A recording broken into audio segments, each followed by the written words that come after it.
વાલોડની વાલ્મીકી નદીના બેટ ઉપર ભેંસ ચરાવવા ગયેલા 2 ગોવાળોને ગાંધીનગર કોસ્ટગાર્ડના હેલિકોપ્ટર દ્વારા સહી સલામત રેસ્ક્યુ કરાયું હતું। ત્યારે આવો જોઈએ કેવી રીતે તેમનું લાઈવ રેસ્ક્યુ કરી જીવ બચાવવામાં આવ્યો।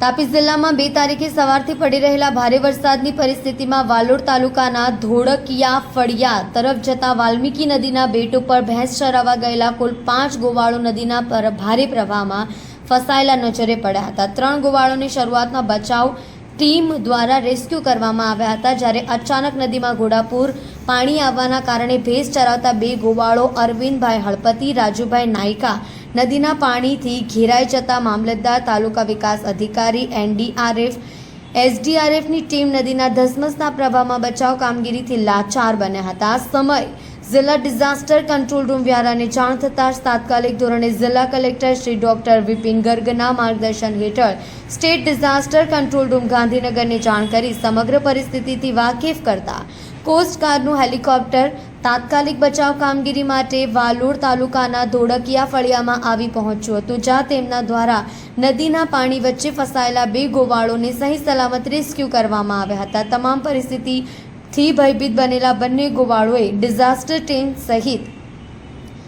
કોસ્ટગાર્ડના જવાનોનો આભાર વ્યક્ત કર્યો હતો। બિંદેશ્વરી શાહનો રિપોર્ટ, તાપી।